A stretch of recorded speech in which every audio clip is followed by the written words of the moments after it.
Out here in the perimeter, there are no stars. Out here, we is stoned, immaculate. Hello and welcome. This is the C86 show. I'm David Eastaugh. As you know, we love a special guest. This week it's going to be the turn of Prince Stash, who I spoke to very recently to find out more about life, love, poetry and all that other groovy stuff. One-time member of Vince Taylor and the Playboys. This was in the early 60s, but went on to become friends with the Rolling Stones, especially Brian Jones, and he became friends with the Beatles as well, Syd Barrett and Pink Floyd, and went on to work both in music and film and much, much more. So this is the interview, so you're going to find out much more about him. Also, just to say, he does have a very good website that I'll give you a link in the notes below, which is basically princestash.com, and his father was the artist Belfos. Anyway, with that in our minds and in our hearts, after several minutes of interesting but casual chat, which was very interesting because it was about the Gucci advert from a few years ago, we get down to that exciting subject that was the early formative years. Anyway, Stash, or Prince Stash, take it away. First of all, I played keyboards when I was, I had the gift and all that.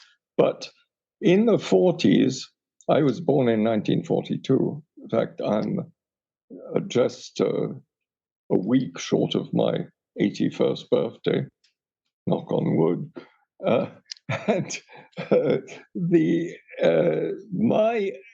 Of course, in those days when you wanted to play the piano, you had to be taught to play the play with the piano, you had to be taught to play the piano, which is this attempt of indoctrination by people who are incapable of teaching anything except playing other people's music, especially dead composers, and who would, in those days, you would be hit on your little fingers with a steel ruler, because if you hit what they called the wrong note, later on, Thelonious Monk would tell me there ain't no single wrong note on the piano. It's complete, that because one learned. So it took many years. I lost many years through these appalling teachers, and very much like Pink Floyd, another brick in the wall, that we don't want no education type of person, because I found that any attempt at indoctrination from school was always a disaster. So I had a tutor in England, and I lived on the edges of Dartmoor, in fact, surrounded by the moors of Dartmoor, north of Chackford, on the moors itself, in a ramshackle Victorian house with a tutor who was amazing character, who gave me a very classical sort of education with the classics and so on. Musically speaking, of course, I was, rock and roll became a huge thing in my life. With 6-5 Special, I would ride my horse in snowstorms to go to these girls whose parents were quite wealthy and had the one TV for 100 miles around. And we watched 6-5 Special. Of course, in those days, we collected 78s, not even 45s or LPs. Those would come in due course, but they weren't the currency of that. So one had these wind-up gramophones and so on. And my first records were Elvis, Jailhouse Rock, all that stuff, And I loved Elvis. In fact, I was only a fan of Elvis. Everybody else was my friend that you might have known of. What about people like Little Richard? Did he creep into your consciousness at all, or was it mostly Elvis? Little Richard, but it started with Elvis. Then it was Little Richard, Chuck Berry, especially. There was a wonderful film called Jazz on a Summer Day, which is the Newport Festival, where Chuck Berry plays this amazing rendition of Sweet Little 60, with these fairly supercilious jazzman sort of playing along with it. But he's just magnificent and looked, especially on the big screen. We went to see that film over and over. I think a lot of my generation, or people close to my age, Keith Richards is a little bit younger, but we went repeatedly to see those type of films. That was on, when, as they say, the world turned to color. Yes, absolutely. And of course, the girl can't help it. That film with Jane Mansfield. We love that film. You're not aware? No. I said I love that film. The Girl Can't Help It with Jane Mansfield. Yeah, absolutely. With Frank Dashlin movie, everybody's in it. From Little Richard plays at least two major tunes. Of course, Gene Vincent, Bebop Alula, all that stuff. So that was, if you like, the soundtrack of my life in days when it was very difficult to find interesting things to listen to on the radio. Yes. Just one question, because you were born 1942. I mean, this was in the height of the Second World War. Where were you born, and where was your childhood at that point? Did you come over to the UK? I would have been born in Paris because my parents intended to live in Paris, but with the when war began, there was what the French call la drôle de guerre, meaning the funny war, which was a very odd kind of war before the French army was totally overwhelmed by the Blitzkrieg, and finally, my father, who had been drafted, was wounded and therefore demobbed in time, and they decided to, for family reasons more than it wasn't like the Exodus yet, but they left France to go to Switzerland, and my father had a place in the free zone in the Savoy where he worked a great deal. Champrovent it was called, while my mother was not very far away in Switzerland. And so I ended up being born in Bern, but by that time the free zone had been invaded and my father had moved to Switzerland himself. And we lived in a place in French-speaking Switzerland, a very beautiful house on Place de la Cathédrale in a place called Fribourg in Switzerland, not the Fribourg of Germany, Freiburg, Fribourg. And there I sort of have my first memories and so on. Then we moved to this amazing house called Villa Diodati, above Colony, which Lord Byron had rented in 1816.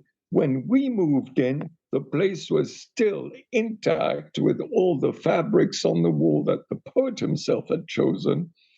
And that's the place where Mary Shelley wrote Frankenstein. That's nice. During yes. a great place. We had this amazing. My brother was born in 1944, and we grew up in these absolutely spectacular homes, Villa Diodati, and then we lived in a Chateau de Frontenay near, which now is almost urban area of Geneva, Switzerland, but there were very near where Biden met Putin. It was one of those large properties of that type. Yes. Which was completely, the post-war period was a post-war real estate boom, and they developed it all and eventually knocked down that lovely house because the Swiss would not establish their architectural limits before a certain time. So anyway, at that house, Frontenay, the Chateau de Frontenay, there were concerts. Even Paderewski, the famous classical pianist who became prime minister, etc. He came and played. He was a friend of the family. There was my aunt was among her many qualities. She was a very, very good opera singer. So there were great concerts and so on. So I was, I had also that sort of classical musical influence that came in. But of course, the love of my rock and roll. Yes. So during the 50s, I mean, when you got to 16, this was probably the mid 50s, wasn't it, really? And by 1960, you were already 18. Well, I turned 16 in 1958, to give you an idea. 58. So this was the kind of the birth of the teenager, really, wasn't it? And there was also the world of the Beat generation with people like Jack Kerouac and Allen Ginsberg. When did you start discovering, if you did discover those kind of writers and poets, did they come into your orbit at all? Yeah, right in 1959, I was meant to finish school, and I was sent to, after many adventures, I was sent to a school in Rome. At the time, Fellini was completing the Dolce Vita, and Via Veneto, which was now is a sort of little bit of a ghost area in Rome. It's not even a shadow of its former self. Was very a place where everything was alive. What you see in the Dolce Vita is what was happening with all the American movie stars. And so at 17, it so happened that a scout who was in fact Luchino Visconti's assistant came and touted, first he said, "Are you an actor? You're so expressive," and all that. And I said, no. And I'd promised my family that I would complete high school. But he came night after night when my mother was still settling where I would be staying and so on. And I was enlisted at the overseas school of Rome. This guy persuaded my mother to say, well, why don't you try it? And I was signed to this kind of contract. I thought, the next thing I'm going to be a movie star, but there were other agendas and so on and so forth. But it was very exciting because there I was 17. I eventually went to the Cannes Film Festival with Federico Fellini himself. The Dolce Vita won the Palme d'Or. I was at 17 an honored guest at all the fancy parties, etc. It was very friendly, not the kind of circus it's now become, obviously years later. And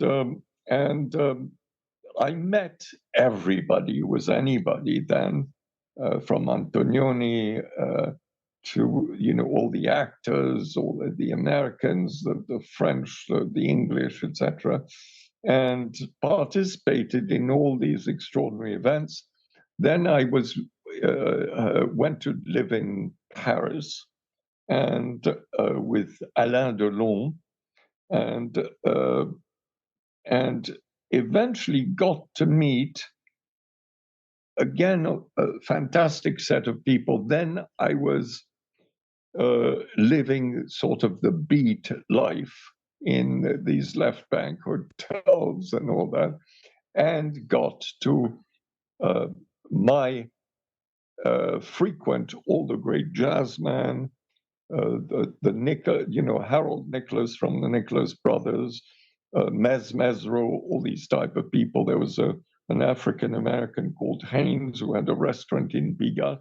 But on the left bank at the Louisiane and at Place de la Contrescarpe was also this folk scene going on with Rambling Jack Elliott, the Scottish Cowboy, Alex Campbell. So there was a mix of all these things. I was up all night, every night with these people. Quincy Jones led an orchestra that was backing the Platters, the famous Platters. I don't know, Yes. Only You and all that.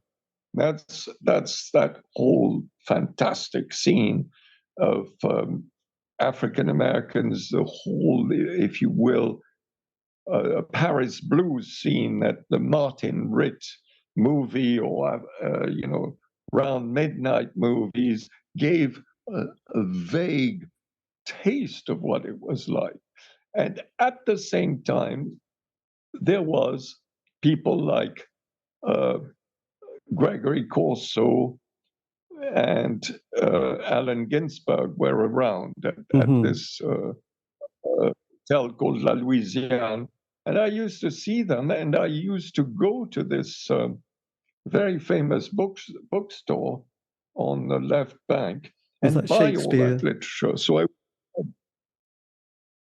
at Shakespeare and Company, I bought I still have all the editions that were available in 1960 of Ginsberg's Howl, all those type of things. When I first went to America in 62, I was totally steeped in the literature you're talking about, in all of Kerouac's books. And I took my first trip across Virginia on that kind of vibe, the whole on the road type of vibe. Yes, On the Road with Dean Moriarty. So, yeah. We were very excited. But then there was the poet, Philip Larkin. I don't know if you come across him. He wrote that poem, which has, to paraphrase it, the 60s started in 63 with the Beatles album and Lady Chatterley's Lover. So obviously at this stage, Elvis was beginning to look a little bit of a sort of a bygone age. How did you make that leap, or that least step into being part of the next cultural significant moment in the 60s? Yes, very easy to. 63, in my experience, especially by then, I had gone to America. I was in New York in 62, going up and down, to the Apollo, to all the jazz clubs, sitting with at the feet of Mingus, Monk, all these type of people, and then I went to LA on a Greyhound bus. And there was this whole thing in LA where I was part of, I had all kinds of extraordinary adventures in show business that year. When I got back to Paris, and what I meant to say was it was very 50s still. It was the Hollywood of the 50s, which changed, but a little bit later. So I'm back in Paris in late 63, and I ran into my old friend, Vince Taylor, the rock star, who, was an Englishman who grew up in America. First his family was in New Jersey, and then they moved to California, where his older sister eventually married Joe Barbera. Vince, or his real name was Brian Holden, he became enamored with the whole rock and roll thing, became an Americanized singer, made quite a sensation in England, although he clashed swords with Jack Good and people like that. And when Palette released Brand New Cadillac, which of course everybody covered, they put it on the B side, which was absurd. And Vince didn't have that major hit, which this massive hit that it's now a great classic for everybody who plays that kind of music. Yes. Plays it. So here I am in Paris. It's early 64. I am trying to find an interesting job to do in theatre or film. Can't find anything. And Vince says, well, why don't you join the band? You've always been into the music. Why don't you join the band? So that's how I became part of the Vince Taylor band. And it took a while to develop my persona as a sort of great eccentric. And you were talking earlier about the glitter period. I was the first person in rock and roll to ever wear glitter because I saw it on the body of a friend of mine who was a stripper in Paris joint. And yes. She said, I'll give you some. And so I wore it on, which caused an absolute sensation. And we played. We didn't open, as the now convention story is. I was undernight for the Rolling Stones. Rolling Stones came and played several shows for the Easter weekend of 1965. Mm-hmm. We were coming off a successful, with Vince Taylor, very successful tour of Spain. And we went right into, without rehearsal and everything, we were what they used to call in those days vedettes américaines, meaning there were possibly 10, 15 acts on the bill who played only one or two songs. There was a magician, there was all kinds of acts, and there was Rocky Roberts and the Airedales. They played maybe 3 songs. And then we would come on and play our full set, which was as long as the Stones at that time, 20 minutes.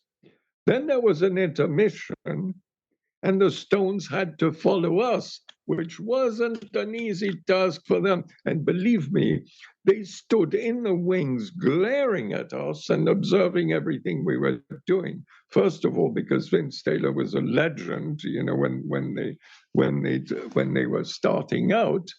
And then Mick was trying to be very sarcastic and said, when we had huge triumph with all their fans and so on, the first gig we did where they had to follow us.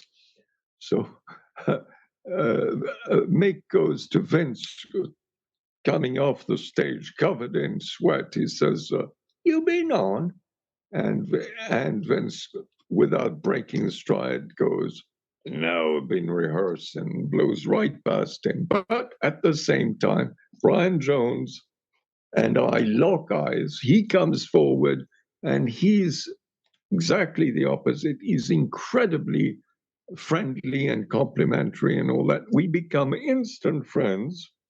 I am with one of my many girlfriends, very casual, was Anita Pallenberg, who never says in any of the stories about Anita that she met Brian for the first time during that weekend because she didn't hook up with him. He was with another friend of mine called Zouzou at the time, a French girl who then became quite famous herself. Yes. And so we played these gigs with them. Brian and I became fast friends. And as a result, that's how, if you will, through Bobby Woodman, who became known as Bobby Clark as well, because Eddie Barclay from Barclay Records in Paris made him put Clark. He thought it was less German sounding for some reason. I don't know. It was their idea. But Bobby Woodman, if you research it, was the first rock and roll drummer to play with twin bass drums. And he was an amazing drummer. And people like Ringo or Charlie Watts would come and hang out with him. And Charlie Watts was, in fact, the first Rolling Stone I ever met, because he came and we joined all night listening to jazz records at Bobby Woodman's Pigalle apartment.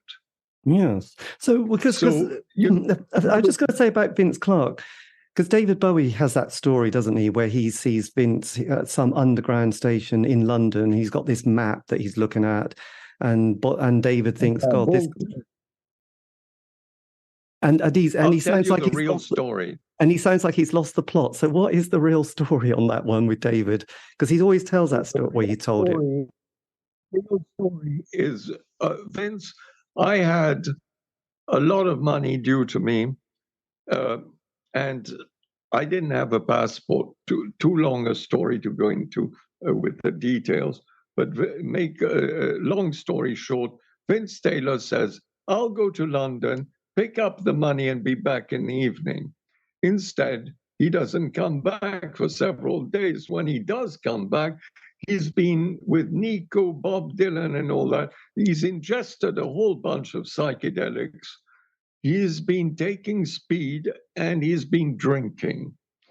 And the combination, basically, the fuses are blown in his head.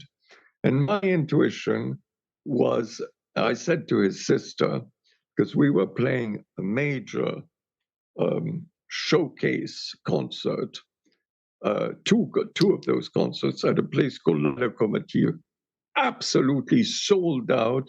And Joe Barbera of Hanna-Barbera, the cartoon, he was going to invest a great deal. He would have been part of the British invasion, like everybody else, going into America. But we were going to be backed by Joe Barbera, was prepared to put, if we convinced him of how great we were, indeed the band was very good, we would go on this massive tour of America, etc. It never happened because Vince had gone crazy and then managed to, the concert, one concert had to be canceled, the second one, although Bobby gives a completely fantastic account of it, which is also inaccurate, there is the fact that Vince is schizophrenic and manages to convince his brother-in-law that somehow it is our fault and that, something. And he manages to obtain a very, very large amount of money from his brother-in-law to open a record label in London.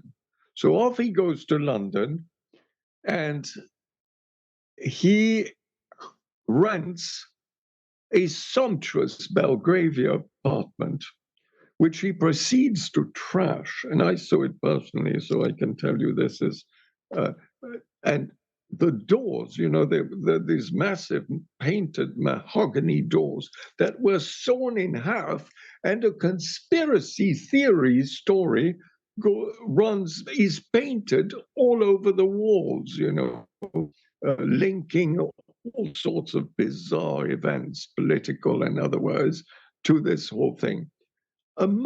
But Vince Taylor himself is magnificent looking. He's got his hair in a kind of ponytail. He's wearing white robes. He's this extraordinary prophet, followed by a horde of young, adoring nymphets, and one young guy. Who is that young guy? Young David Jones, the future David Bowie. So he never tells that he was a kind of follower of Vince Taylor.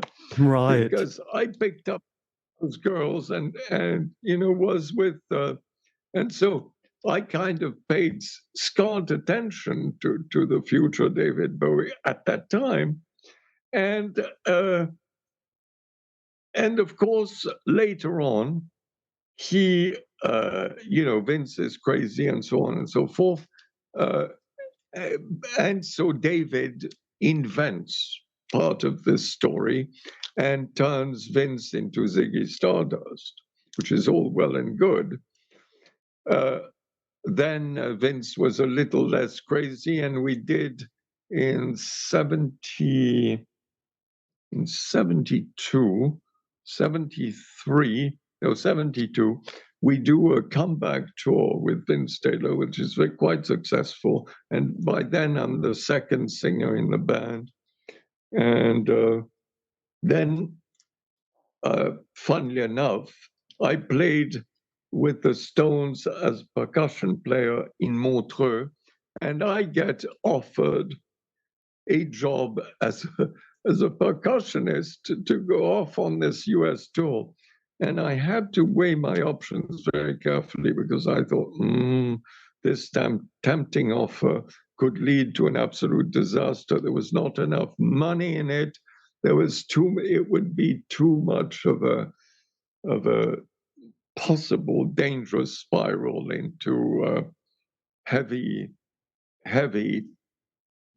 drugs and whatnot, that would ensue. Who knows?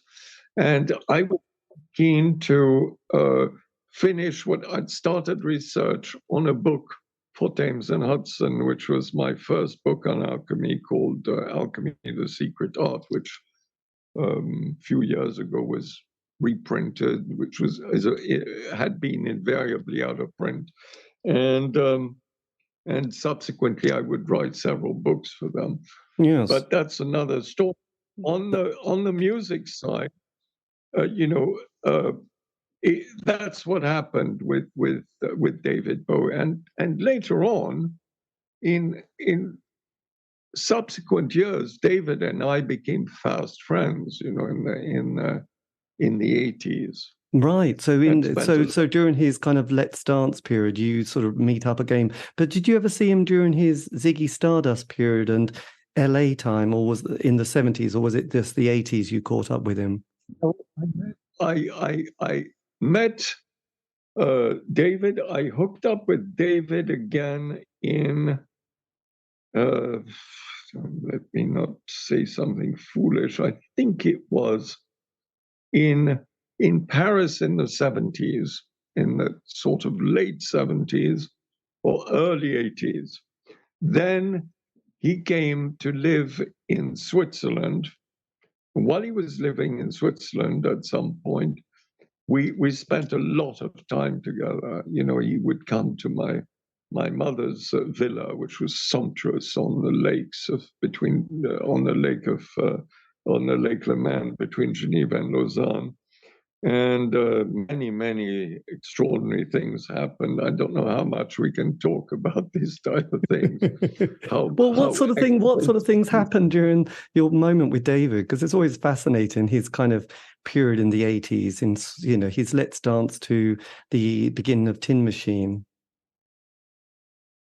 Yeah, I saw a lot of David and Tin Machine as well, because I knew those guys too. Did you know, because their father, because the Sales brothers, there was two brothers in it, and their father was Soapy Sales, wasn't he? He was a famous kind of comedian, presenter in America in the 60s and 70s. I knew the sons who were in the band with David. Yes. And of course, I knew David. I'd known David for quite a while by then. And in fact, I went to see him at a concert. That's when I first met, before Tin Machine. David was doing a gig in LA, and on the bill were Nine Inch Nails. But while we were waiting for our comp tickets, Slash was ahead of me. Slash from Guns N' Roses was ahead of me. And I looked at him and I said, oh, so you're Ula's boy, are you? And he turns to me and he said, oh, you know her? I said, I'm Stash. And he melts and he goes back to being a little kid we knew with Brian Jones. And he says, oh my God, you remember me and all that. And then he got his mother to call me when I was already at my Malibu house. And we saw David, and we didn't particularly care, the two of us, for Nine Inch Nails. Who else was on the bill? Anyway, it doesn't matter. But yes, I think that was that was probably his Glass Spider tour that he was doing in the later part of the 80s. Glass Spider tour is another period I participated in. Funnily enough, Glass Spider tour period with Peter Frampton was Ron Wood and I mean, Originally it was meant to be Ron Wood and Bill Wyman. Bill couldn't do it for some reason, so they asked me instead, and Woody wrote me in, and so I went on this gig to interview. So Woody and I would be interviewing musicians, interviewing other musicians. So we did a bunch of things for TV, where we interviewed Prince, David, of course, and so on and so forth. And another funny anecdote about David is we were all in Milano, and that night Prince is playing, and Woody and I, they kick out people in the front row, and Prince has us sit in the front row to watch his show, which is absolutely spectacular. And the next day, we are flying to see David in Florence, who's doing the Glass Spider tour. So here's the funny anecdote. We arrive, and we're taken backstage, and it's just Woody, myself, and David. And David says, "Well, boys, you're gonna see what you're gonna see." And he goes like this: "He's gonna see. I've reserved these places for you by the soundbox." And Woody and I are looking at each other, and on the way to this, we're being escorted to this place, and we said, "Well, after last night, what if we don't like it?" And we're kind of wondering. And so we see the whole show, and at the end of it, we were far from convinced. And we had to go and face a very eager David Bowie, who's looking from Woody to me and back and forth. Well, boys, what do you think? And we're going, well, and he goes, and then he was so brilliant because he sees that, we had reservations about it, to say the least. So he says, "Well, me, I've always been artsy-fartsy," he says. And we just loved it because the whole tension of what we could say to souls, and we all laughed, and that was that. Yes. Yeah.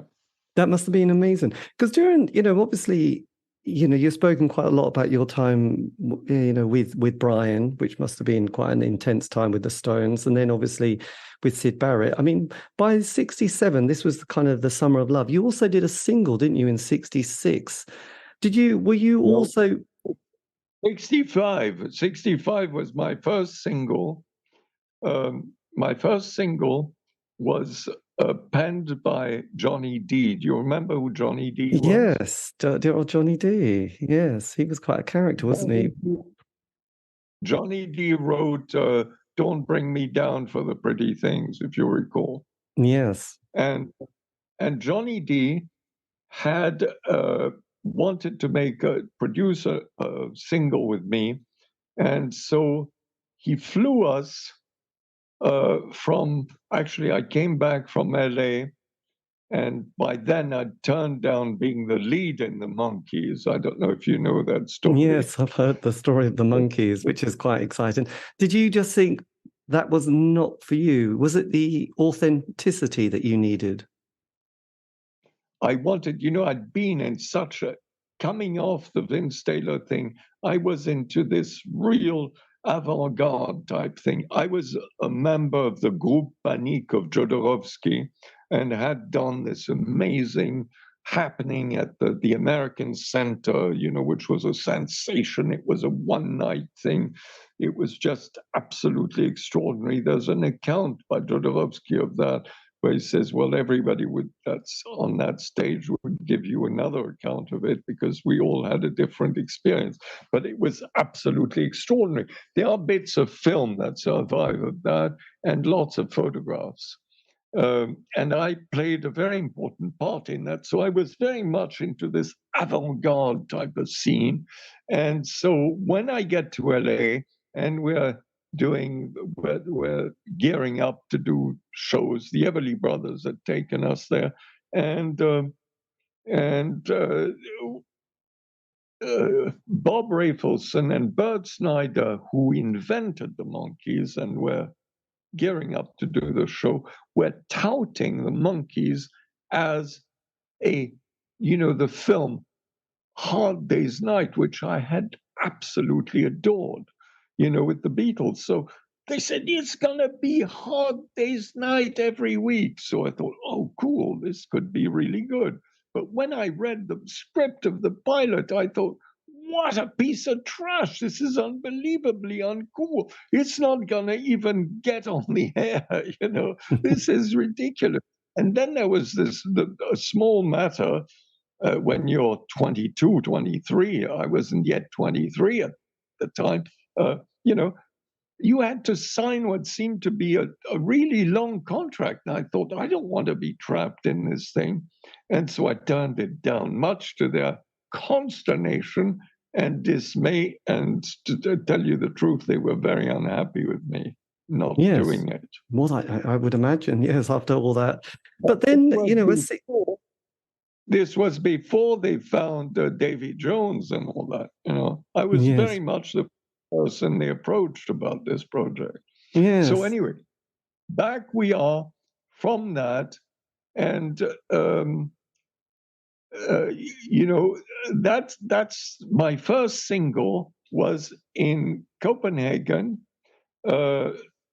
with a song. The A side was a protest song that Johnny D had penned called PEACE, and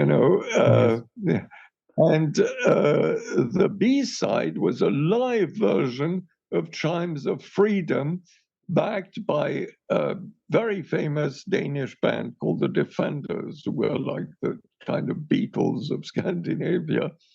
And at that time, we were in the same hotel as Paul Simon at the Norland Hotel in Copenhagen. And Paul Simon approached me and said, I wish, I've got a song that's bubbling under the Hot 100 because Bob Johnston did this whole thing to it. And, I wish you had it because I'm only a folk singer. So I said, he comes to my room, plays me the song in question, and I go, wow, play it again, and he plays it a second time, and I'm going wild over it, and I make him play it a third time, which he complies and does. What was the song? The Sounds of Silence. Beautiful. Yes. And I say, this is going to be number one. And he says, every meal where I see Paul Simon afterwards, every time I saw him, he would say, but why? I'm only a folk singer. What could I do? Even if it was number one. And he kept protesting, like that. And eventually I saw him on Denmark Street in London, which was Tin Pan Alley in those days. And so this figure in dark glasses, pulled me under an awning and said, you were right, and all that. It was Paul Simon. And I wouldn't see Paul Simon again until, was it 88 or 89, when I was with the Stones at the Rock and Roll Hall of Fame with a whole bunch of people, including Ike Turner, who became important in my life. And, we talked about those days with Paul Simon. Yes. So look, so 67, so you have your single, and then obviously you don't continue. So that was 65. Yes. Then the second single was The Love, penned by Arthur Lee of Love, called Message to Pretty. Yes. That single never released. It's a kind of proto-rap. So we did a proto-rap song. And that was done in 66. Yeah, it was done in 60, but it remained unreleased for a while. And although Rave magazine said it went nowhere, was ridiculous because it hadn't been released yet. And in '67 happens the whole famous story with Brian. The establishment considered that the Rolling Stones were a menace to society. They had already tried to eliminate, it was this whole news of the world, blah blah blah, thing and they considered they had snagged Mick and Keith at Redlands in '66, and Mick and Keith were coming up for trial in '67. Brian and I had been, Brian had persuaded me to defer my plans to fly to Hollywood. I was meant to star in this major production of A Walk with Love and Death with my then fiancée Romina Power, Tyrone Power's daughter. The two of us were meant to be the stars of A Walk with Love and Death, which John Huston directed. But as a result of this absurd bust on trumped up charges, where they decided that by arresting Brian, they would decapitate the Rolling Stones, and that would be the end. It was a deliberate conspiracy, you could say. Yes. And it's been confirmed by many people that it was a deliberate attempt to suppress the group. Hard to believe now that they are, in their 60th year and they're absolute icons and all that. But how much they were detested in '67 by the establishment. Yes. So as the 60s rumbled on, obviously '67 was the summer of love. There was this event in Golden Gate Park in San Francisco in January with, people like the Grateful Dead and Ginsberg and Tim Leary doing his tune-in, Turn On, Drop Out. And then in sort of the summertime in the UK, there was the 14-hour Technicolor Dream in Ali Pali. So I remember people like Joe Boyd and also Brian Miles sort of talking about this, scene in London, the UFO and all this kind of world. But then a couple of years later, suddenly the 60s finishes with, Brian dying and then Jimi Hendrix, Joplin, and then Jim Morrison. I mean, how were you navigating this? Because obviously things start quite optimistically and quite beautifully, and then those dark energy and dark forces start to kind of creep in. So how were you were you dealing with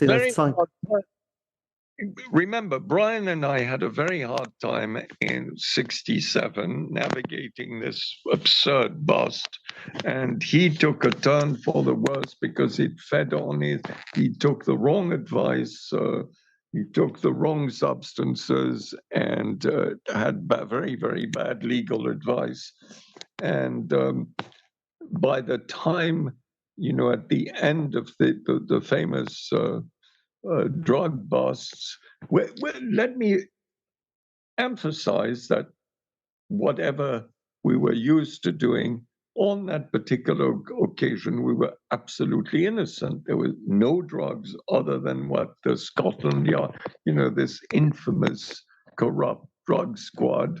And I think you're probably familiar with Pilcher's book, about the busting, where he trots me out, especially as being, and with some reverence and so on, which is ludicrous. Anyway, be that as it may, a great thing happened to me in '67 was that Paul McCartney rung up when I was at a complete loose end. My passport is confiscated. I can't go to Hollywood. I can't face my family with this sort of scandal and all that. And until we could disentangle ourselves, it was a bit of a nasty blow, this whole thing. Paul McCartney calls, and I say, "Oh, Brian's out." He says, "I'm not calling for Brian, I'm calling for you. And I want you to pack your bags. My chauffeur is picking you up and you're coming to my house, because if they want to arrest you again, they'll have to arrest me as well. And we're standing behind you. And from now on." And so I went to live at Cavendish Avenue. John Lennon, everybody, George Harrison, Ringo, everybody in the Beatles makes me one of their own. And now they're looking for things for me to do in terms of music. Unfortunately, we select, Sgt. Pepper's not out yet, and we listen to the acetates. I select Day in the Life. Of course, Day in the Life gets banned by the BBC, and that condemns the single, this single that we wanted to do. Paul gives me a bunch of things, and goes to Terry Kennedy, who produced the still unreleased Message to Pretty, and he says, give me the tape. And Kennedy is very reluctant, but I mean, it's Paul McCartney of the Beatles. What's he going to say? And Paul McCartney grabs the 24-track master, and we're off with it. And he goes, I have these ideas. So during the sessions, about some friend, the Marquis of Londonderry, got a hold of Roy through a friend. They influenced Roy Jenkins, who was the Home Secretary, to release my passport. So it's my last night in London. Finally, I can leave the country and go off for a few weeks to Rome and meet my fiancée and so on. And we are at the studio, and Paul and John and Paul, we're all doing something for these tracks.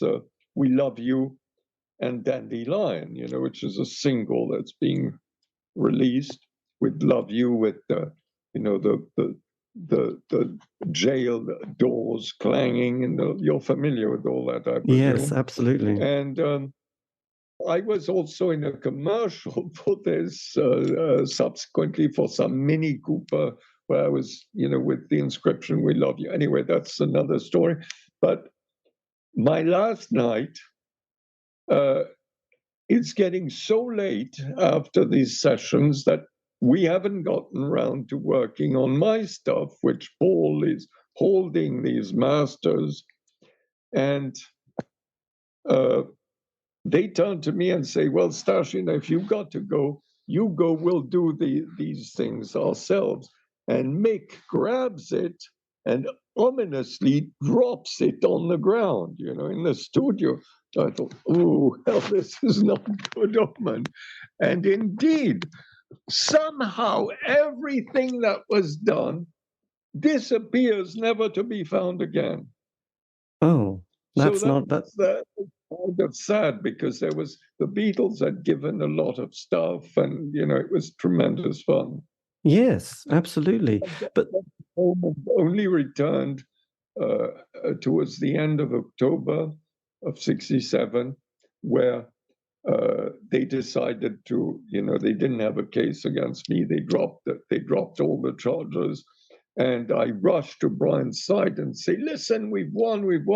Brian is despondent, and he says, "No, I've decided to plead guilty." I said, "Are you crazy?" And there was nothing I could do to persuade these absolute jerks of his legal team had persuaded him of some absurd maneuver, throwing himself at the mercy of the judge and getting off somehow. Of course, he didn't. He was condemned, and as a result, the judge gave a very small award to me, which they normally, had we won the case, we would have won a massive financial award, because it was all trumped up charges.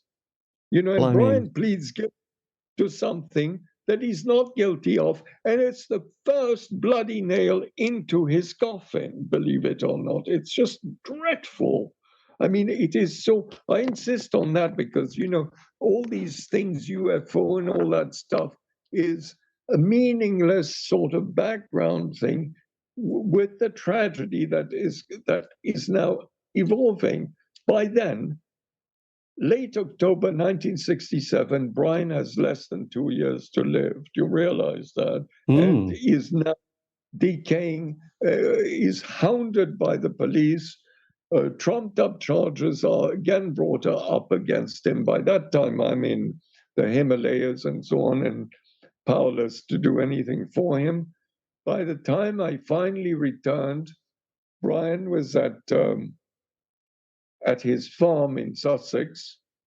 I didn't get to see him, and I asked, and there was some, but I stupidly didn't go to see him. And you never know, the tragedy might have been averted of his death. Did you meet I think their manager I did an interview with him a few years ago called Sam, was it Sam Cutler? Did you ever come across Sam? I was very good friends with Sam. In fact, right till he died. Yes. And yes, he sort of experienced that world of Altamont as well. Were you around the Stones at that point where they were sort of, yes? I was around them, but I wasn't in America when Altamont happened. Yes. So what's the... I was in America the next time, the following year, in 1970. That's when we did... I don't know if you've heard of that film, Saturation 70, which Brian Jones's young child at that time, Linda Lawrence is married, now Linda Leach, she's married to Donovan, and she is the mother of young Julian, at that time was a little boy. And Julian was the star of this weird tale, extraordinary, surrealistic, marvelous masterpiece of a film, of which 99% of the footage was lost in a great cinematic tragedy. And there's a book coming out with Tony Foots, who directed that. But the funny thing was that I was the captain with a K of the Cosmic with a K, Kiddies with a K, and my lieutenant was Graham Parsons. Excellent. So we were old stars of it. Yes. There was another guy I interviewed quite recently called Hank Wangford, who was a doctor at that stage. And I remember him talking about, he was a GP that would often be the doctor towards people like Keith and Graham Parsons, and would be able to prescribe them some interesting bits and pieces for their health. Dr. Greenberg was the doctor that everyone went to, that Brian got all these dreadful things. He died recently. Right, so it's not Hank Wangford. So look, as the 60s ended on such a downer, we had Altamont, but then the sad passing of all those characters, and then there'd been the Charles Manson murders and all that world. How did you, because you were at this stage, you were probably about in your mid to late 20s, had you felt exhausted? Speaking of the Charles Manson thing, it affected me particularly because I had a very intimate relationship with Sharon Tate in 1969, as she was getting ready to do her last film called 13 Chairs with another friend of mine, starring called Vittorio Gassman. And she appeared one night with the late Chris Jones, who in fact turned me on to acid for the very first time, who was, Jesse James in the television series in America, and who was in that film, Ryan's Daughter. I don't know if you're familiar with Ryan's Daughter, classic. Ryan's Daughter. And he was that young, dashing guy, Chris Jones. He was married. He had been married to Susan Strasberg, who was Lee Strasberg's daughter. Anyway, Chris Jones, Sharon Tate, Nathalie Delon, and Chris's manager appeared before my windows one night. And that was the beginning of they started at Villa Medici in Rome, started shouting in unison. I went down, open to them. And that was there was such a mysterious story reeking with the mysteries of the occult and all that. And then subsequently, I would spend many days and nights with Sharon Tate.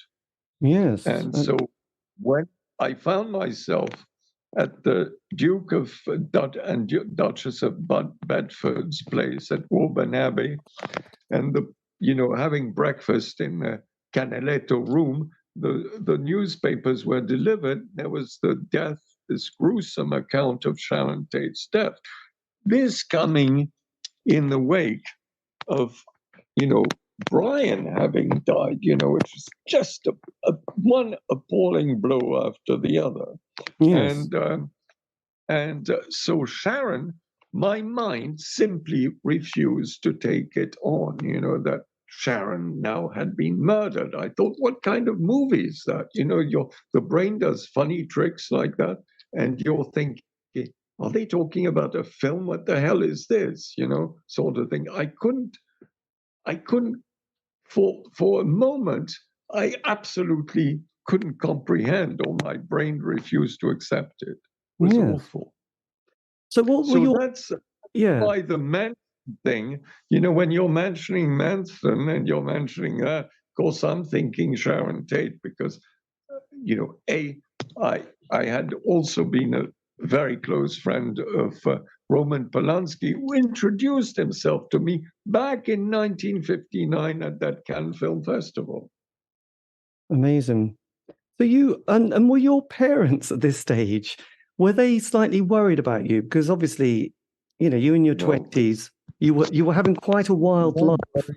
Weren't worried at all. My father's, was famous eccentric artist, and my mother was certainly a great eccentric. She was used to all sorts of eccentricity. Yes, but it's also, seeing your children sort of running around the world with all these people, getting busted, having drugs. You're not thinking good. But anyway, if your parents are bohemian, I realize your father's a very famous painter. Then as the 70s, so how do you find yourself in the 70s? Because obviously it kind of, the party in the 60s finishes badly, doesn't it? It's not good. And suddenly there's you're coming towards 30. See, you're thinking in terms of a broad historical thing. It wasn't quite like that. There were these downer moments, but there were 1970s also this very joyous period still, where there's a lot of optimism. And the 60s, in my opinion, start in 64 and end in 73. Right. There's still a remnant of the 60s vibe, because I'm in Hollywood by then, again, doing these films, working. Hey, listen, I'm in the film I just told you about, Saturation 70, on which the whole book being compiled at the moment about it. I'm in that, and I'm also writing with Vadim a film at MGM called Pretty Maids All in a Row, which would star Rock Hudson, a host of extraordinary people, and which is being produced by Gene Roddenberry, whose Star Trek is not a television series, is not quite the major hit it would become subsequently with the films and all that. But Gene is the official writer and the producer of that film that Vadim and I are doing at MGM. And at the same time, I am drafted into Joe Cocker, Mad Dogs and Englishmen. And I play percussion at one point and, clash with the percussionist who was there because I kind of outshine him and he's mad. And so I switched to being in the choirs. We play a few gigs, including Oklahoma. And it's funny because I'm on this tour with Graham Parsons' ex-girlfriend, a very young girl called Gretchen Burrell, who eventually becomes Graham Parsons' wife and who's now remarried, etc. But at the time, she's a very young girl, and we're on the tour. with Joe Cocker. And in fact, it all started at Joshua Tree with Delaney and Bonnie and all Leon Russell, all these people, and the band is formed and eventually hits the road. You know, this great company of massive amounts of people. Yes. And I personally played Oklahoma, Texas, and San Francisco and LA. And then couldn't do it because I was doing these other projects. Yes. One of my, I was going to say, just one of my favorite films during that 60s period, though I didn't see it at the time, Cincinnati Kid with Steve McQueen and Tuesday Wilde. Did you come across that kind of, those kind of people and actors and actresses? Tuesday Weld was a girlfriend of mine. Was back she? in 64. Yeah. Wowza. That's quite something. Tuesday Weld. Never met Steve McQueen, though. Never ran into him. I did meet, I knew at the beginning of his career and as a major star, I was always friends with James Coburn, but yeah, I was friends with a lot of movie stars of that time. So you knew Tuesday quite well? Yeah, very well. She almost stopped Bobby Woodman. Oh, nice. So with Graham Parsons, because obviously at that point in the 70s, Graham was going down to, was it south of France, to Nelcott, where the Stones were doing Exile on Main Street. Were you keeping an ear out on what was happening with the Stones at that point with Mick Taylor? Right. I was in Ceylon, now Sri Lanka, and Bianca, the future of Bianca Jagger, had been a close friend because she was staying with the French consul Didier Ragnet in Hollywood. And Christian Marquand, you know who Christian Marquand is, perhaps. He did the film Candy, and he was a major French movie star. He had Christian Brando was named. He was Marlon Brando's best friend, and Marlon's son Christian was named after him. So he had a house on the beach in Malibu, where a whole bunch of us used to, including Marlon Brando, used to hang out. And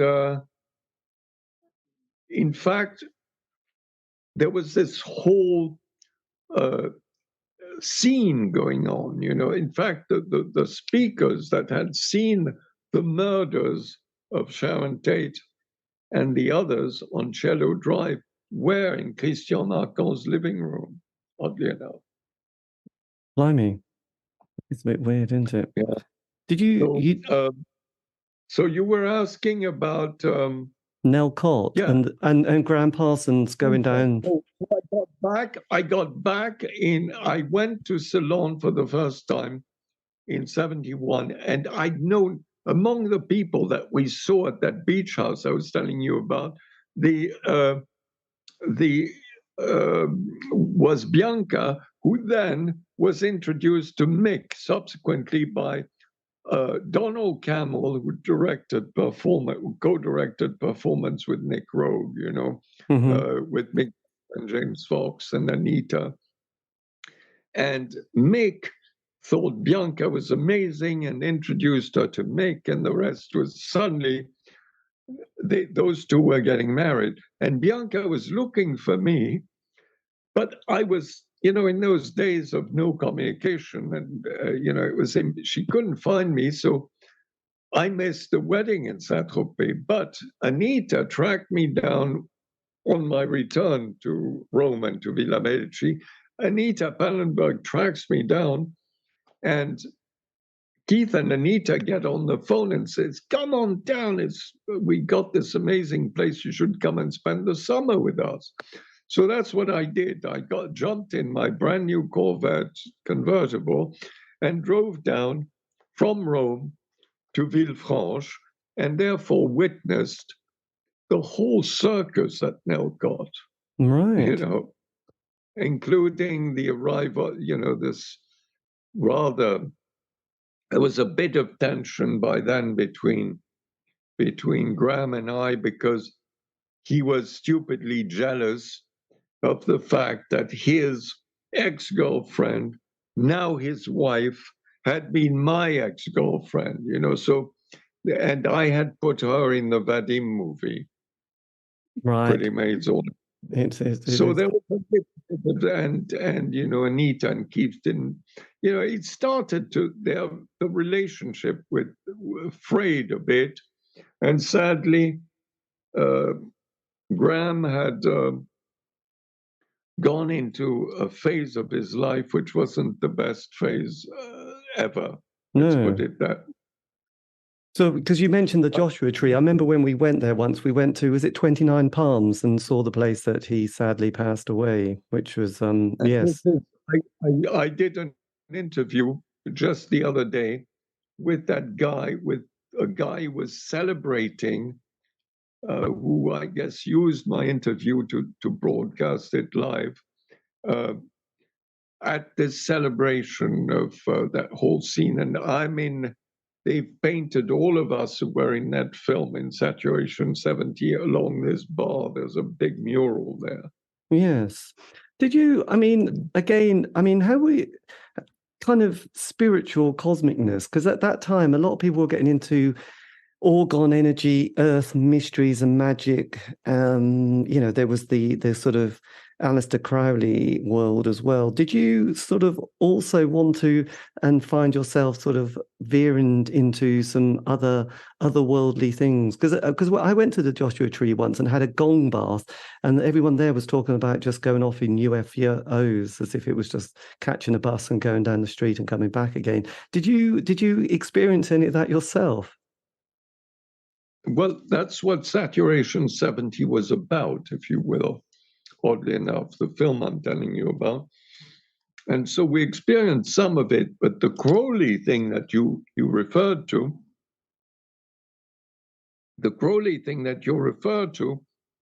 I had been friends with Kenneth Anger since I was 17. So Kenneth was always canvassing to interest us in Crowley. But to tell the truth, I hadn't read when the Confessions, the final, the full book appeared with, the involvement of Kenneth Grant and so on. I have a dedicated copy of the original edition of the full Confessions, dedicated to me by Kenneth Anger, but I hadn't read it for several years.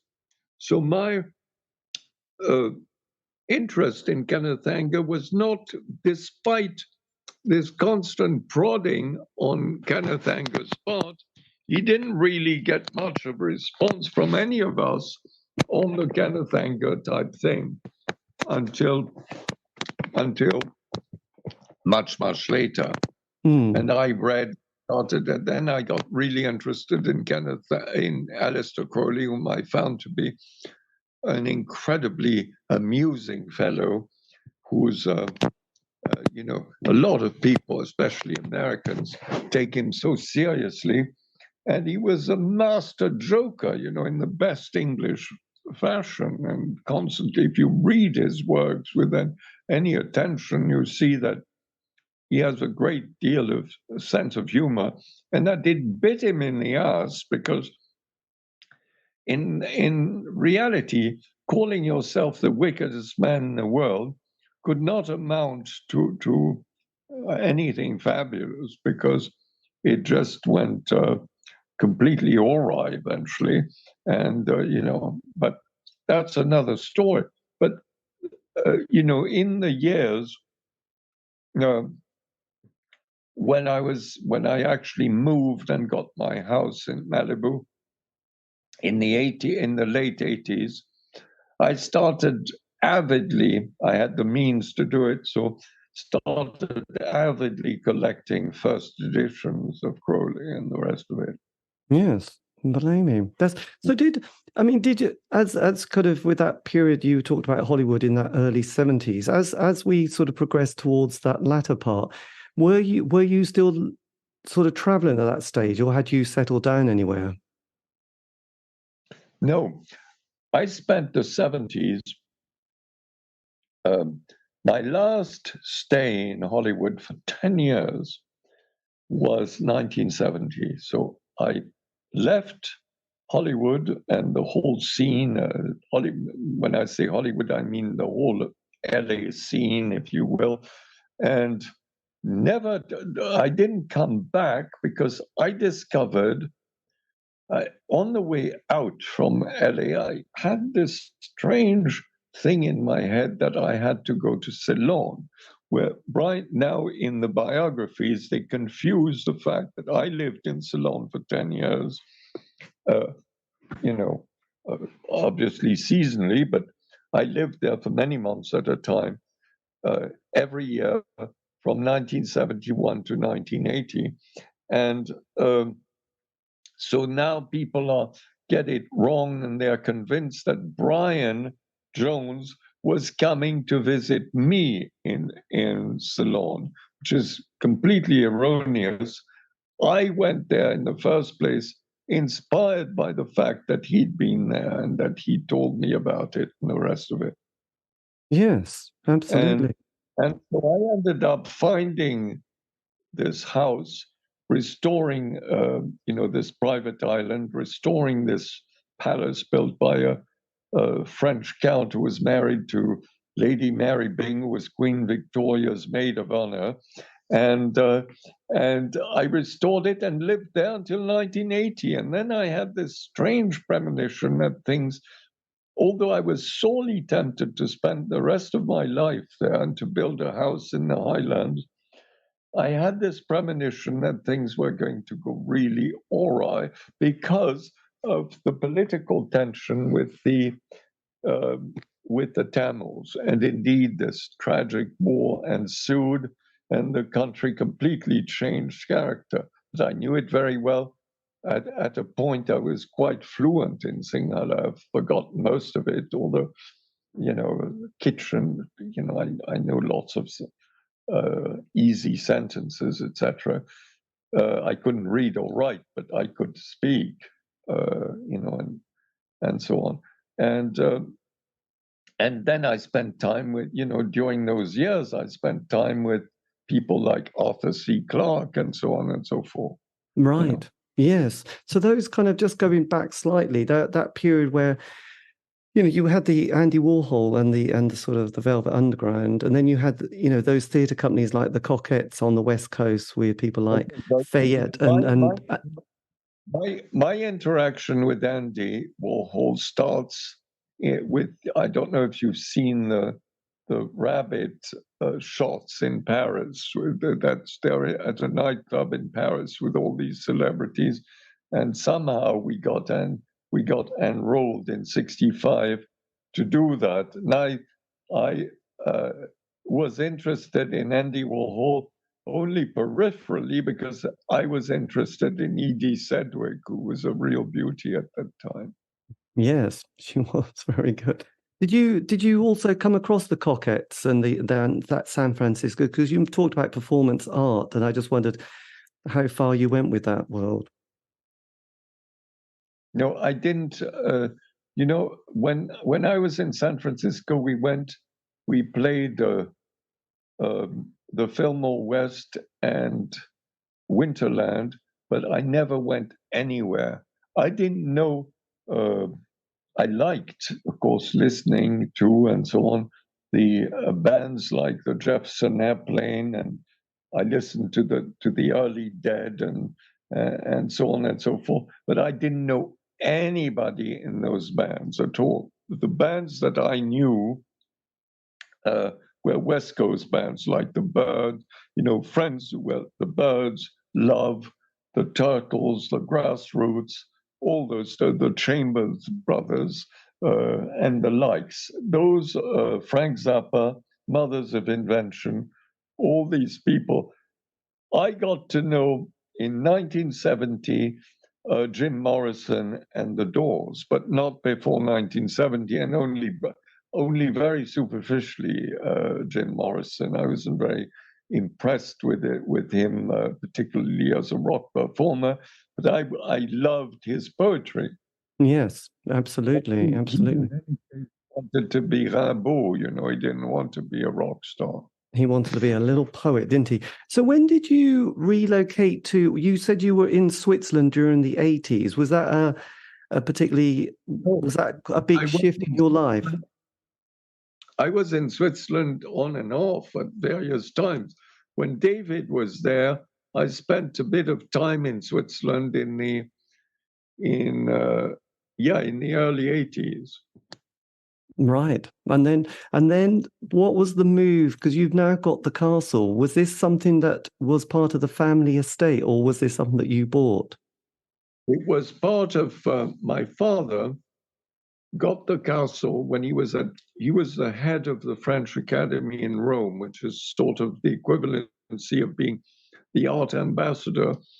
Villa Medici is a very famous palace, and you know Keith talks about it in Life, and one of the most beautiful places in the world, magnificent grounds and all that. My father headed it for 16 years, so from 61 when he was nominated to 76, 77, like that.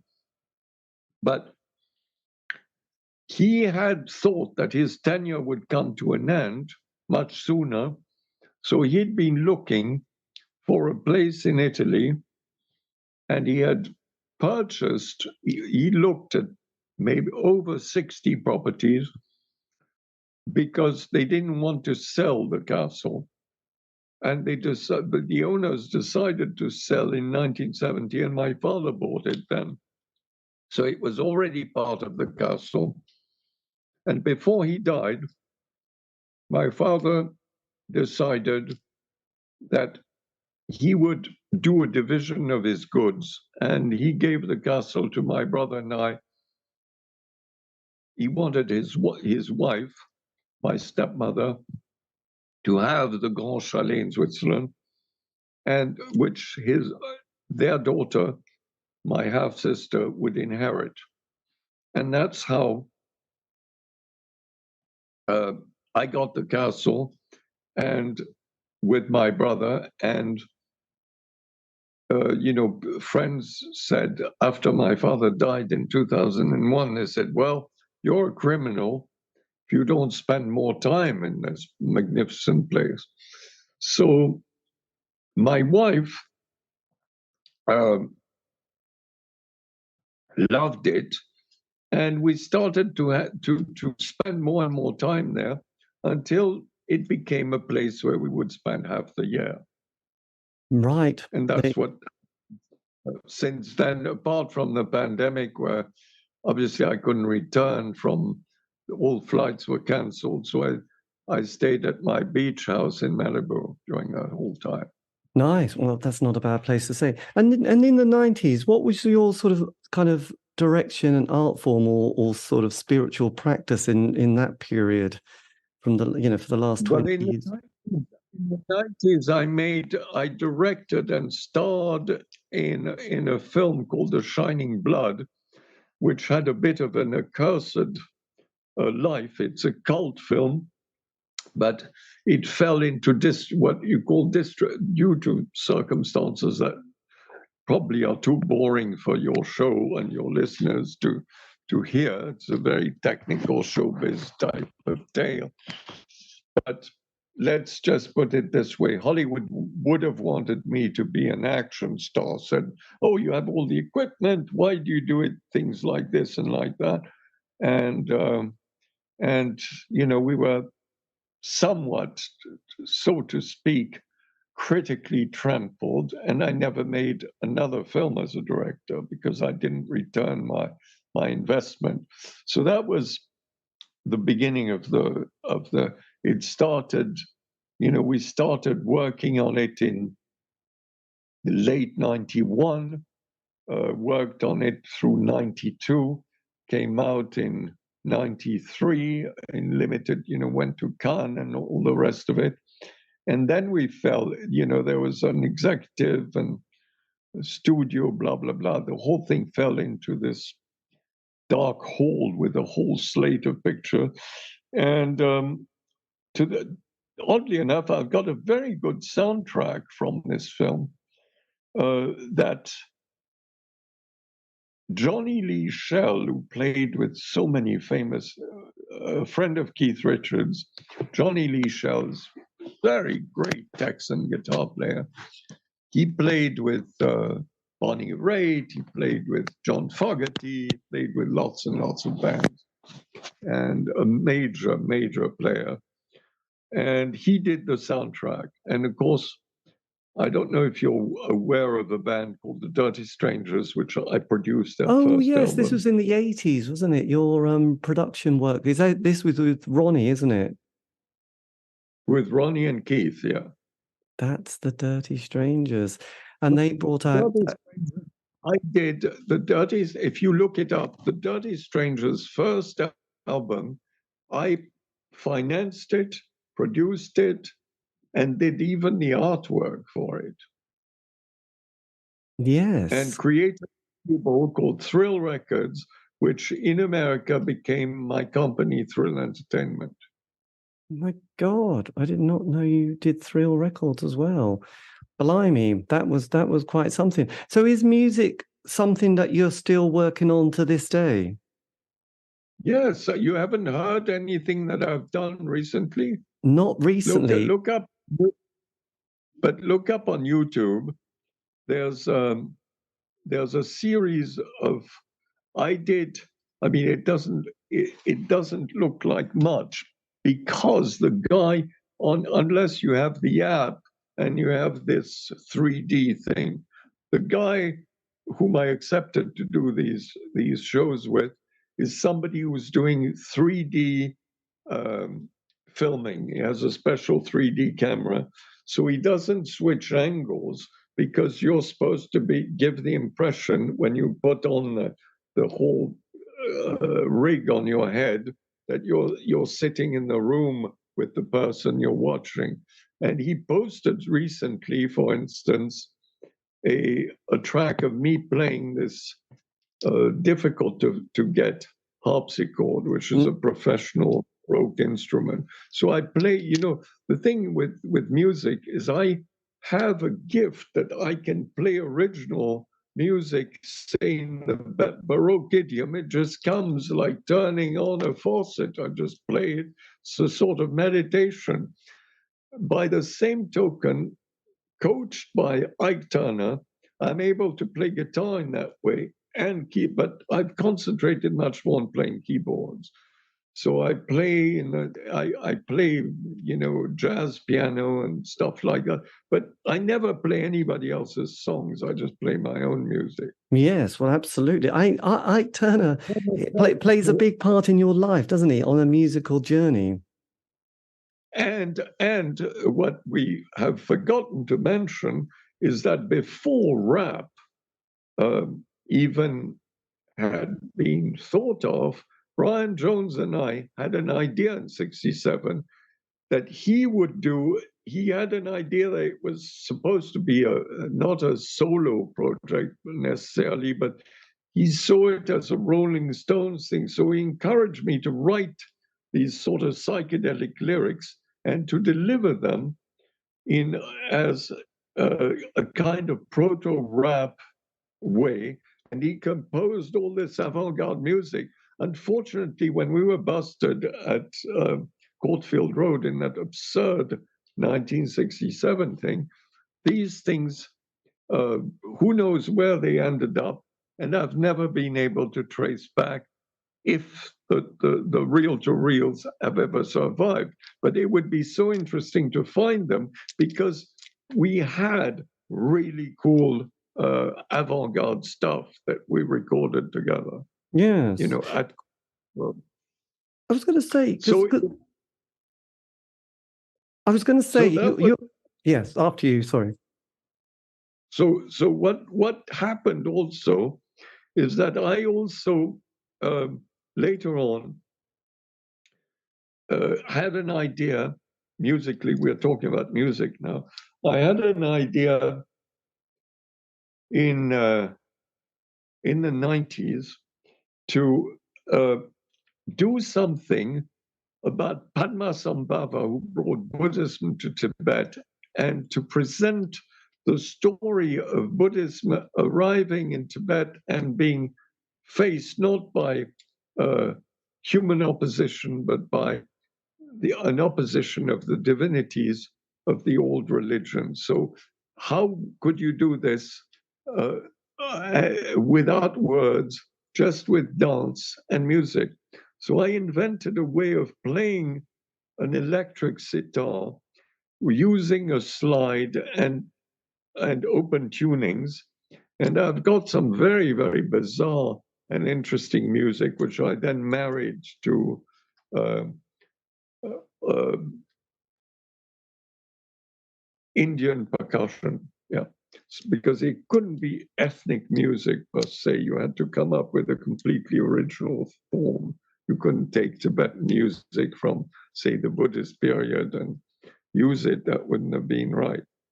Yes. So some of the things were on the radio in America, on kind of college radio and things like that. Yes. But they haven't been released because they're all part of this long project. This is a very long project. I mean, if someone was to say, look, recommend your 3 kind of most influential books you've read, which ones would you particularly recommend? Well, like everybody else, Hermann Hesse's books, were extremely important in my life. That is Steppenwolf, Siddhartha, Journey to the East, just to name 3 of those. But before that, and even of much more major impact on my psyche as still a teenager, were the Gustav Meyrink. Are you familiar with Gustav Meyrink? The Golem, No. Angel, Western Window, The Green Face, all those marvelous books.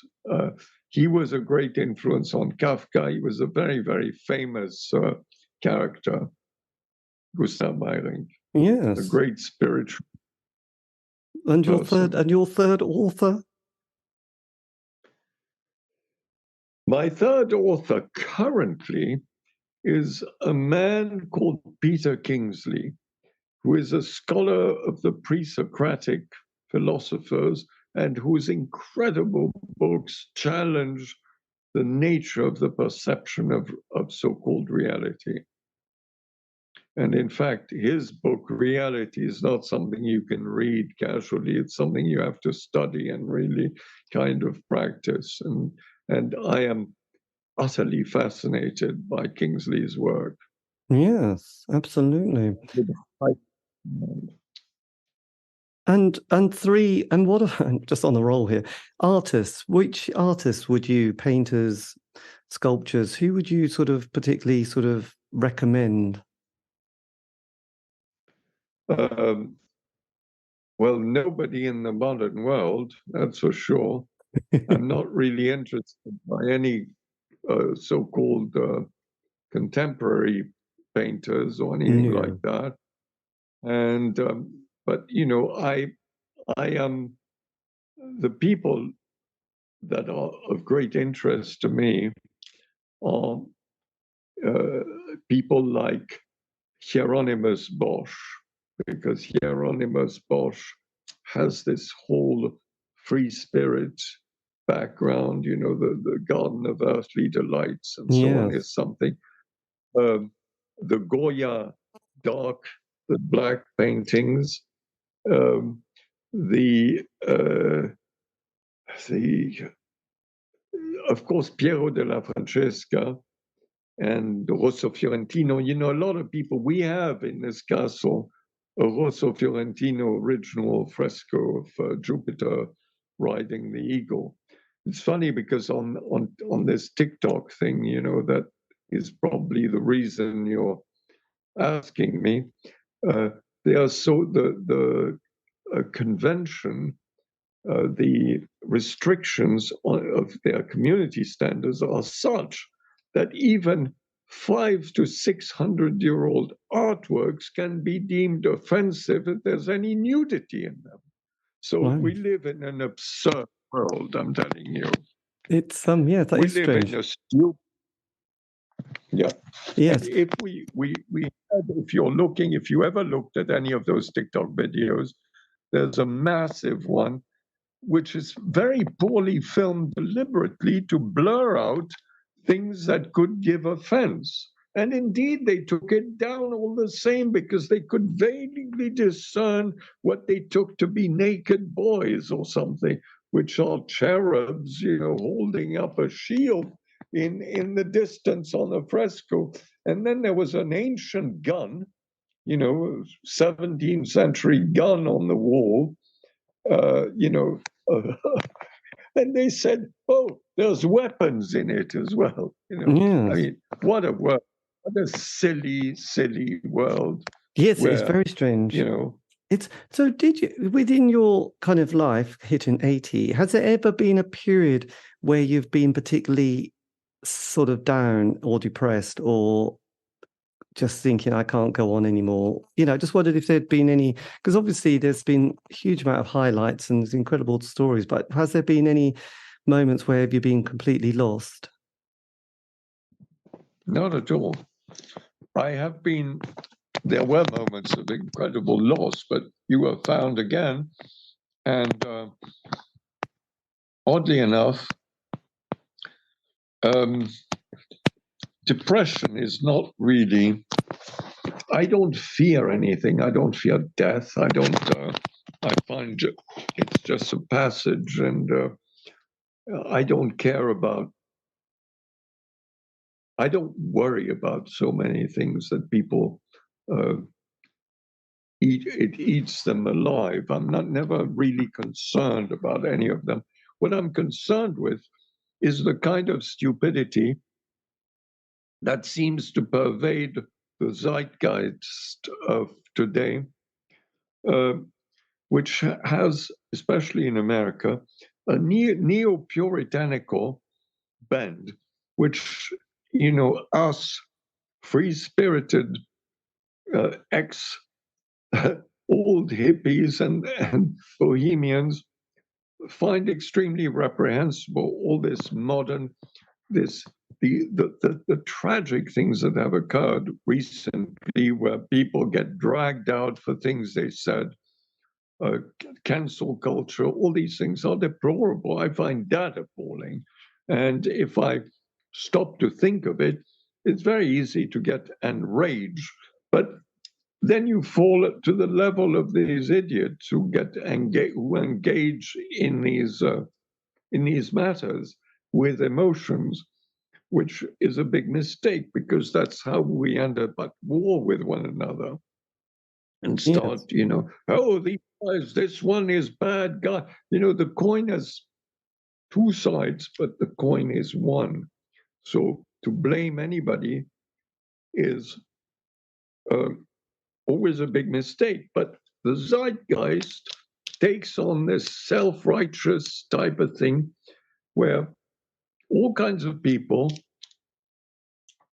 Russell Brand being one of them, suddenly, there's Jimmy Savile was practically exhumed, like something in the Middle Ages.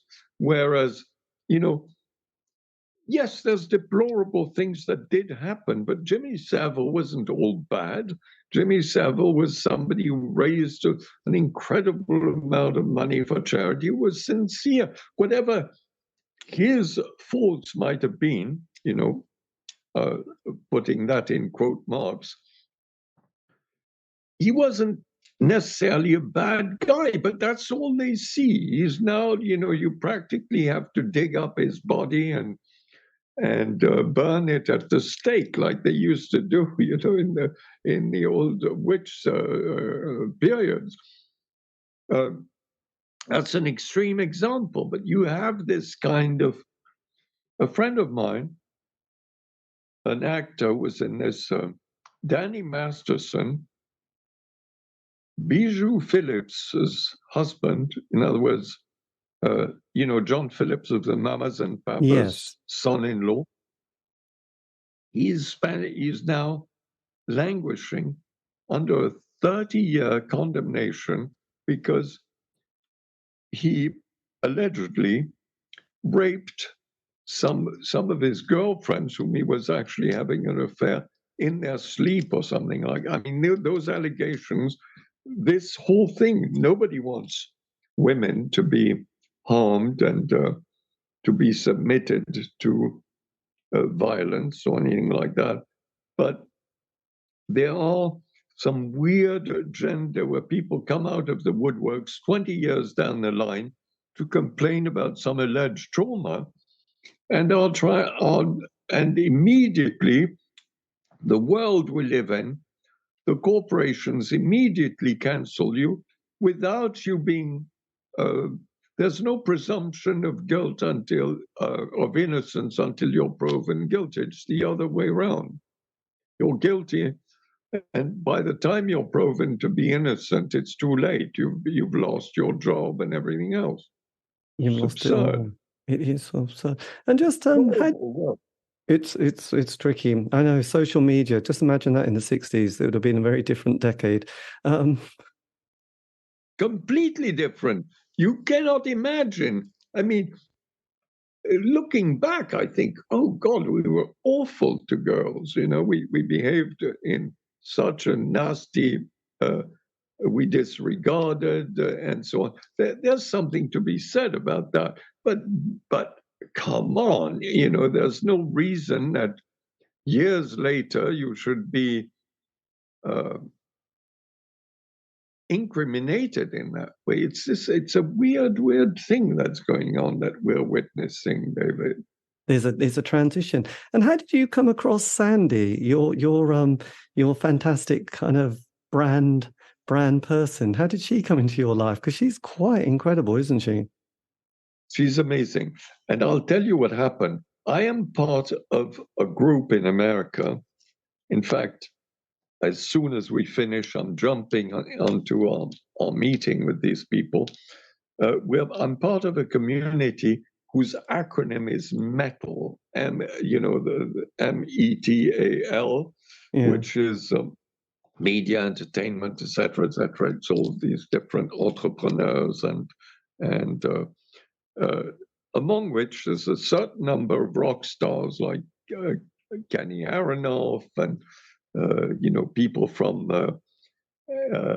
NWA, Arabian Prince, Freddie Ravel, people like that, and a number of billionaire entrepreneurs and so on. A lot of people in tech.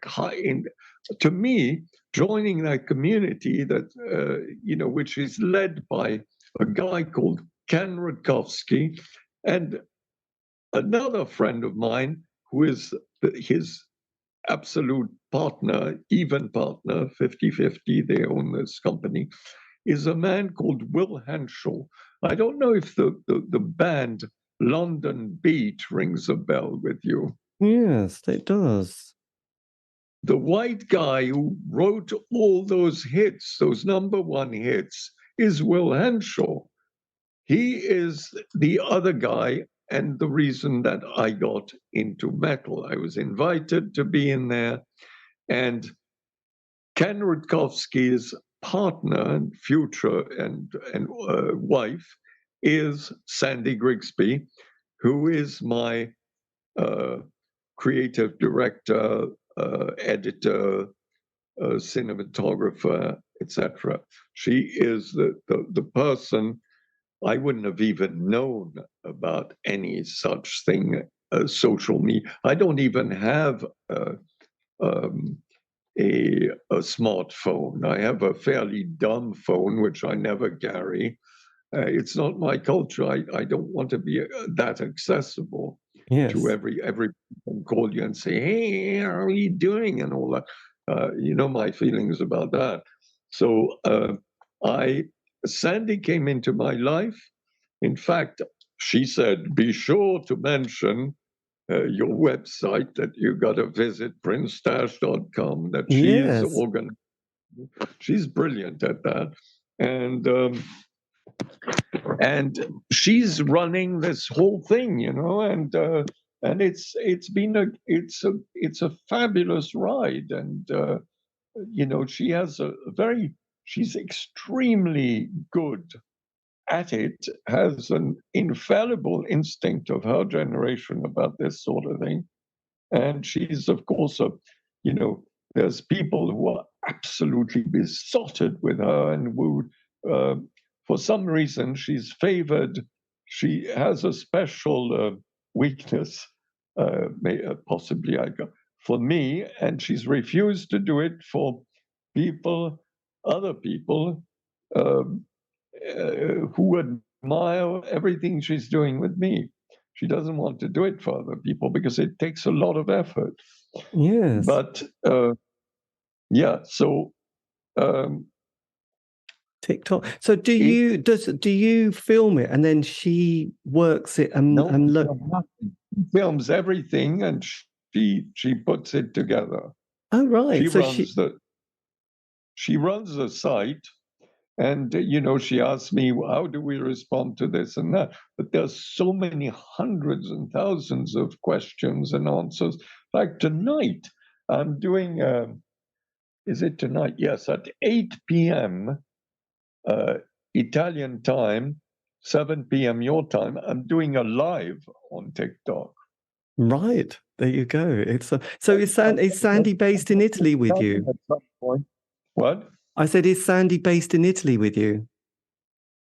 No, Sandy and Ken live all over the world. They're both Americans, but she has a Swiss mother, but they literally live. They spent the pandemic in Bali. They have a base in Dubai. Ken is off to Dubai next Thursday. Sandy's staying here with me and Ken's daughter until the 18th, and they're joining him in Dubai. But all the raw footage and all that stuff is there'll be stuff sent to her and the rest of it. But and she's probably going to come to America at some point to do things in Malibu as well. Amazing. But that's yeah. Yes. So she's doing that as well as dealing with her own clients. And among those other people who are besotted with her is Floyd Mayweather Jr., who's absolutely crazy about her. Amazing. Yes. So just last question, just if you could have whispered something to your 16-year-old self back in that time, is there anything with all these experiences and decades of living, anything that you might have whispered to them, even if they ignored that word or that phrase or that sentence?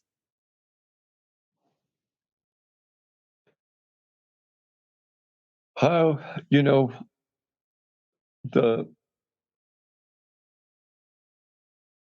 at 16 is probably 16. I was too 16. I hadn't come really. I mean, I was still in high school and in a kind of transition period.